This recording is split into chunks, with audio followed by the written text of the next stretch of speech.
like serious anticipation of what is going on here. Hello. Hello. No, stretch my foot. I will be your MC. First we have Josh, everybody's favorite uncle. Aww. You know what you did, Alan. Anyway, he's going to be singing a song about turkeys or something, I don't know. Very good. The song's called Thanksgiving in Sullivan. I have a cheat sheet because I just wrote it a couple days ago. Nice.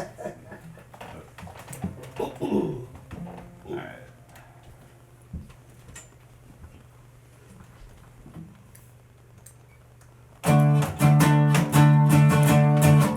It's time for Thanksgiving in Sullivan.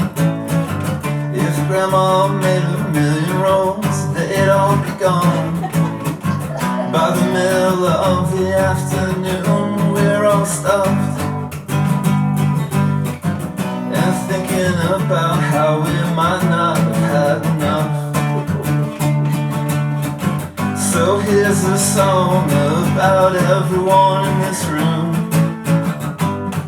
and all the things you might probably do.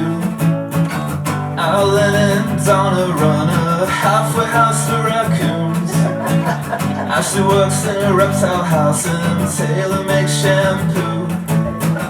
I've heard Zach and Christy are mapping the ocean floor. Rachel, Jathan, Marie and the Bison, they own a hockey store. It's time for Thanksgiving in Sullivan. If Grandma made a million rolls, they'd all be gone.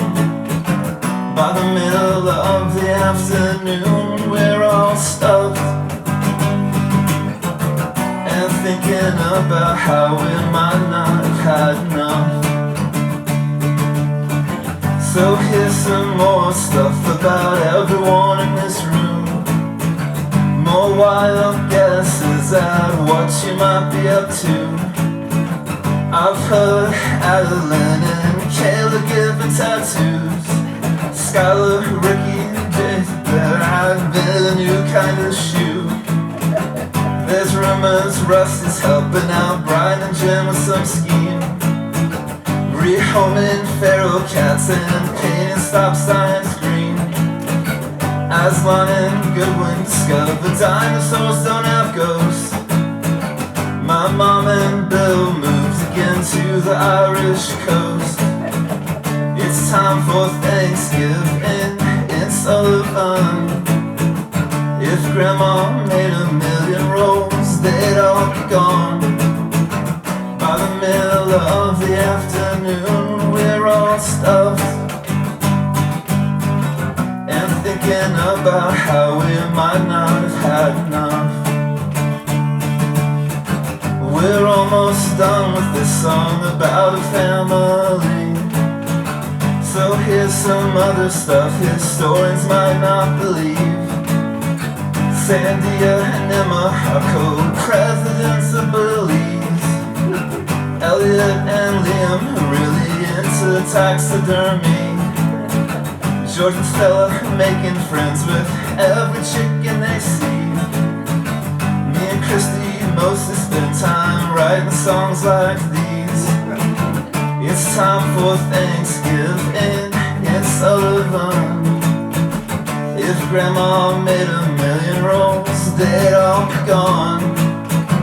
By the middle of the afternoon, we're all stuffed and thinking about how we might not have had enough.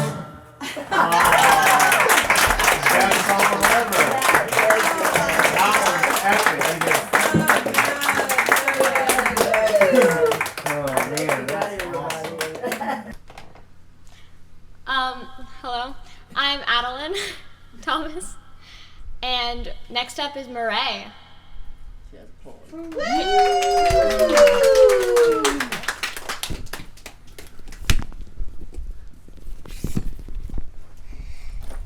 I'm a nobody. Who are you? Are you a nobody too? Then there's a pair of us. Don't tell, they'd banish us, you know. How dreary to be a somebody, how public like a frog, to tell your name, to live one day, to admiring bog. Oh, that is so good. So good. Okay, next up we have a bison whisperer. Fun fact, he's actually 3 bison dressed in a trench coat. Jay. All right.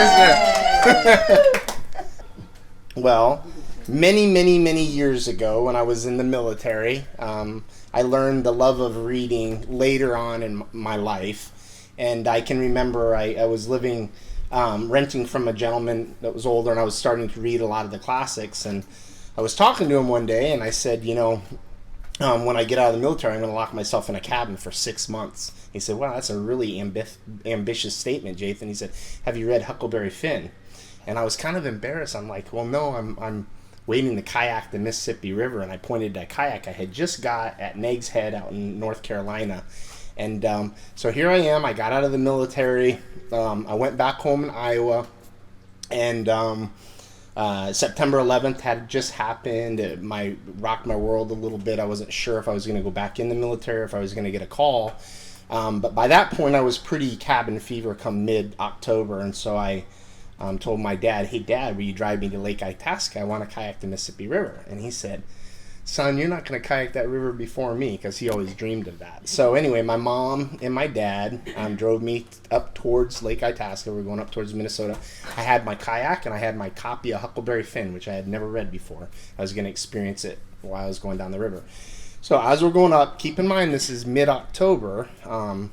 It's getting really cold. All the leaves are changing. So my dad says, hey, son, why don't you think about, starting a little bit further south so that you can see the changing leaves on your way down. I thought, yeah, that makes sense. So I cut my trip a little bit shorter and jumped in at lock number 2 in Hastings, Minnesota.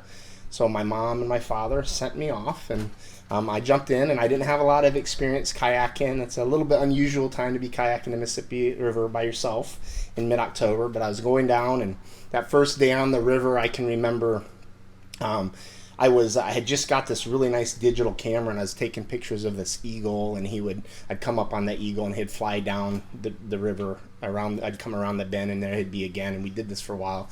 And I thought, the next nice sandbar I see, I'm going to pull in, and I'm going to have dinner and kind of set up my camp and re-situate my gear, because I had a lot of gear. And at any rate, I come around that bend, and there's that eagle, and he's sitting up on top of this nice cart that's still moving. And so I said a little prayer. I pull in there, that eagle looked at me, and he flew off, and he left me my dinner right there. So that was my first night. I thought, hey, this is a great omen. This is good blessing here on the river. So I cooked up the cart and had a nice time on the beach. Got up early the next day, and then a storm came through and started hailing. I'm out there on the river, going down. So I did this every day, reading Huckleberry Finn and kayaking the river, and it was just an amazing experience. And so lots of people I met along the way. I always say if you really get discouraged and you want to give up on humanity, you have to do a trip like that, because people are the kindest, and they were offering me places to stay. I mean, I was going to live off the fat of the land. I was going to rough it. I had my fishing pole, and then people were like, hey, you can stay in my apartment tonight, and and so I met fishermen along the way, and it was just a really great experience. But as I was going down, I finally come around, and I getting close to Hannibal, Missouri, and by this point it's, I think, probably maybe into December. Yeah, it was December for sure.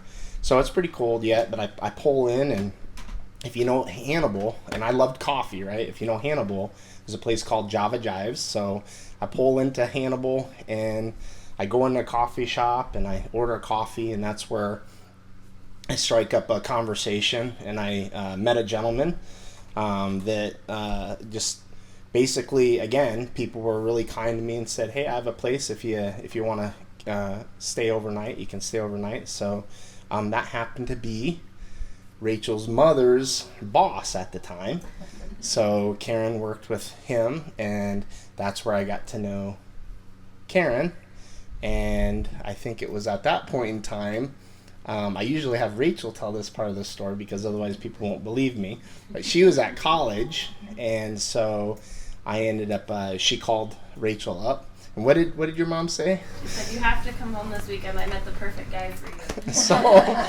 So there you have it. So I got to meet Rachel. She came home from college, and I was living in Hannibal, studying the life of Mark Twain. And that was how I ended up connecting. And so I ended up staying there a few weeks, and then I used to go up to Quebec, Canada every Christmas for the New Year. And so I was kind of getting homesick for Quebec. And so I called my mom and said, hey, Mom, you want to go to Quebec with me? And so she said, yeah. And so I hitchhiked back to Iowa. Don't do hitchhiking. It's dangerous. But I hitchhiked back to Iowa. And I think my dad worked for UPS. He had UPS. Somehow he managed to get my kayak back to Iowa. And I went to Quebec. And then after that, I decided I got back home. And I was again cabin fever. And I ended up going, getting a call from a friend who was in Peru. And so I packed my bags for Peru, but I also said, hey, I want to learn French, so I'm going to go to France. So I went to Peru for 2 weeks, and then I went to France, but I stayed in contact with Rachel. And so Rachel and Karen came to see me in France. I was living in Paris, and so I think that's really where it kind of began. In the Forum des Halles, Rachel and I had a date in the Forum des Halles in Paris. And voila, it's the rest. C'est l'histoire, eh? That's the rest of history. And well, your sister, matter of fact. So that's the story, and I think about that all the time. And we have a beautiful daughter, Murray, of course. But yeah, so it was really Mark Twain that brought me to the family, and it was a great adventure, and I think about it a lot. So voila.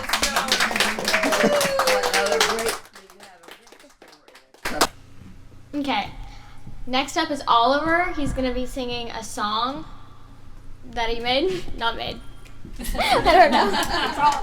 I totally made it. There you go, buddy. We are the Willowbrook elephants. Hear us stomp. We like to learn and play along. La la la la la la la la. When we face a challenge, we stay strong. I make the choices, I am strong. Doing our best the whole day long. Go Willowbrook! Wow! That was wonderful.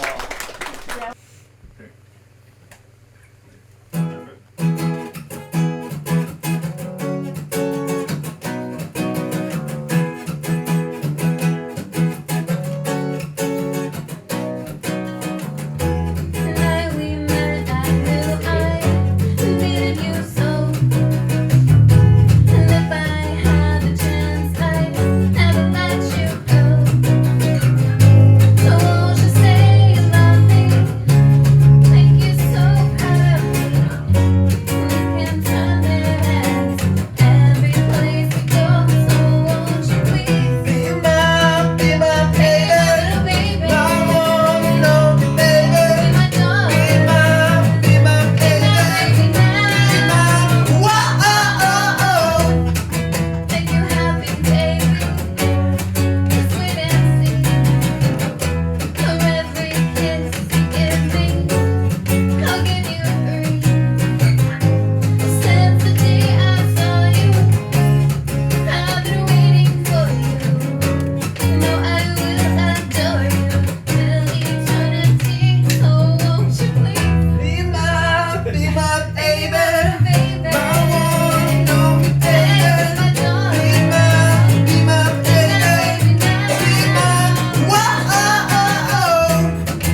the drum thing. Yeah, So yeah. we all messed up because right there the drummer goes boom. All right, let's go from there. Like boom, boom, boom, boom, boom, boom.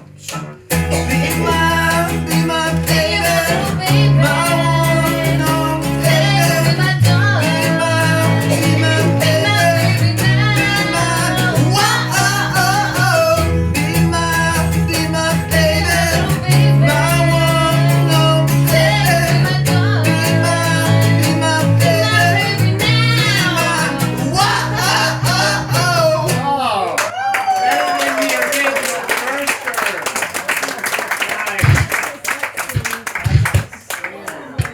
That was a good one.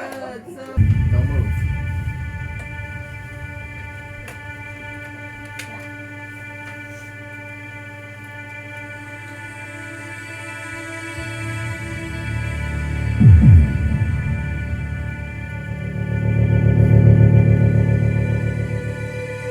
It's been a long time coming.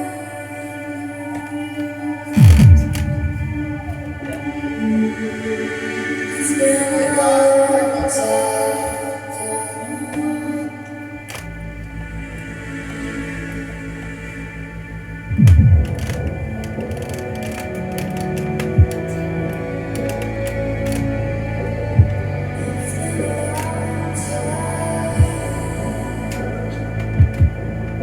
It's you and me.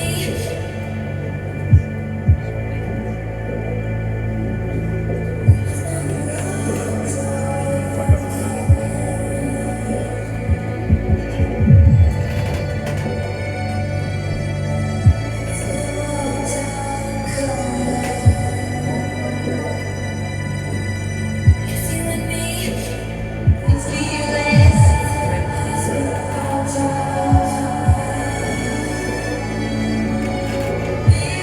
It's been a long time coming.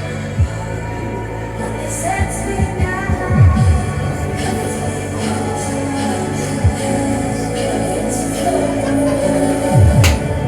It's funny that you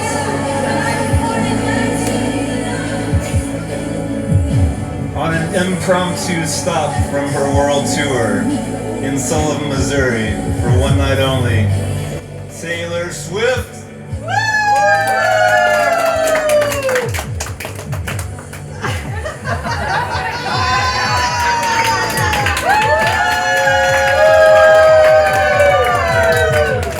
I'm so happy to be here with all of you. We love you, Taylor. I'm Taylor. Taylor, here's your bracelet. I'm Taylor. Here. Oh, wow.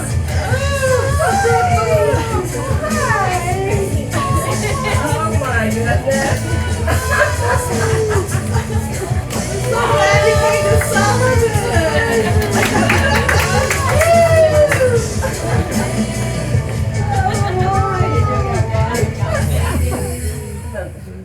Oh my, you want a bracelet?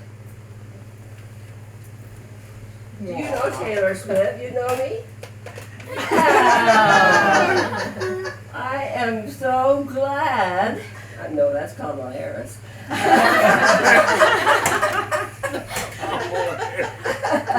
I made a mistake there. To see everyone, thank you for coming. Did you get a bracelet? I am happy that I can be here, although my boyfriend, Travis Kelsey, couldn't be here today, so I wear this for Travis. I love you, baby. Oh, I'm so happy to see all of you. And I have some songs for some of you. 'Cause I figured you would like that. And I'm going to her by the microphone. Go back by the microphone. Of course, I write everything myself. And who are you? I'm Josh. Nice to meet you. Oh, I talked to you so much planning this. Glad to finally meet you. And who are you? I'm Skylar. And where do you live? Northwest Arkansas. Oh my! I am so glad to have you. Okay, where's Stella? Are you Stella? It's nice to meet you. I'm Taylor. I have a song for you, Stella. Do I need a microphone? Go back by, just walk back by the stand. You need to Just use a little it. bit closer. You're good right there. Just Yeah. You're good right there. Just don't. You're Oh, okay. Okay. This is for Stella. Oh, Stella. Do you carry an umbrella when you go to see your fella who looks like an armadillo? Oh, Stella. Do you wear a lot of yellow when you go to see your fella who smells a lot like real vanilla? Oh, Stella. You look a lot like Cinderella. You're too young to have it, but your mama said to tell her you're too young to have a fella.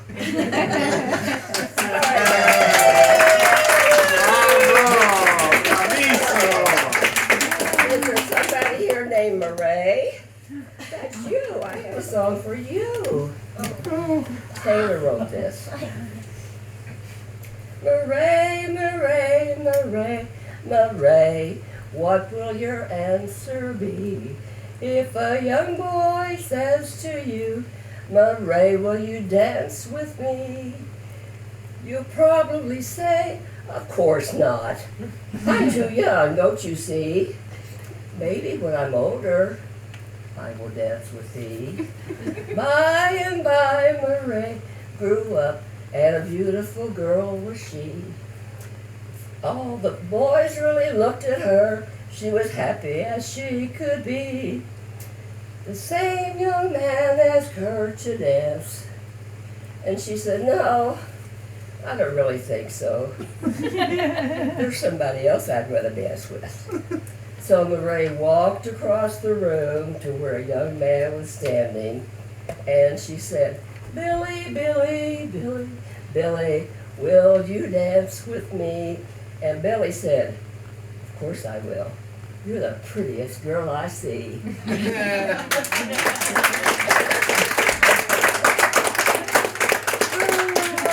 there anybody here named Oliver? Hi, Oliver. I'm Taylor.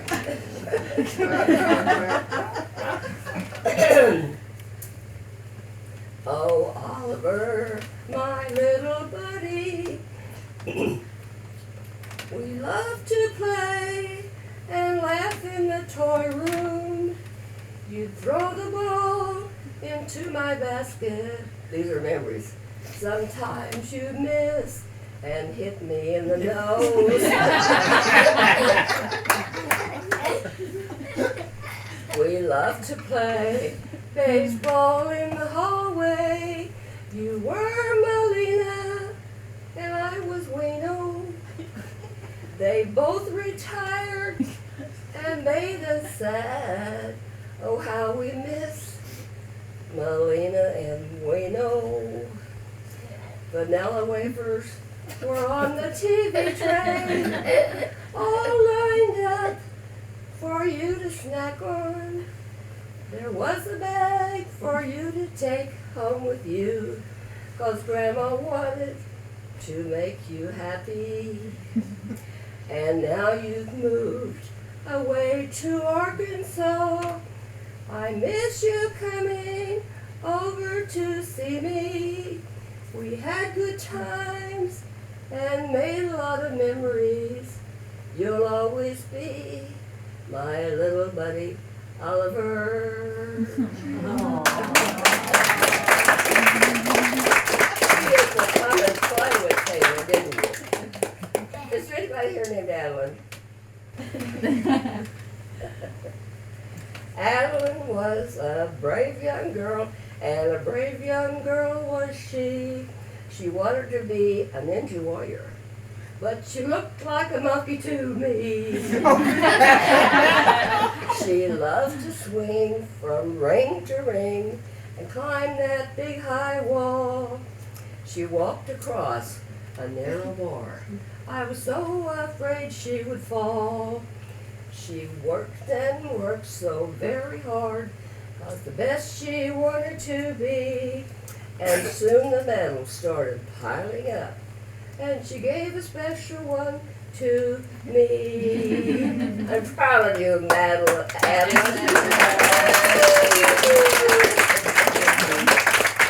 Oh, I'm so happy to be here, but I've got another gig after a while, so I'll have to go on, but it was nice to see you. Nice to see you. And what was your name? Murray. How old are you, Murray? Stella. Oh, Stella. Good job, Taylor. You wanted to dance.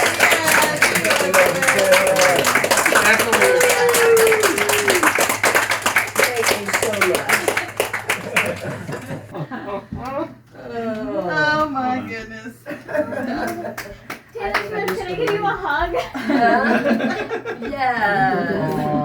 Oh. Taylor loves hugs. Forgot who I was there for a minute. Who else wants to hug Taylor? Okay. Oh my That's the goodness. show, folks. It's time for Thanksgiving in Sullivan. If Grandma made a million rolls, they'd all be gone. By the middle of the afternoon, we're all stuffed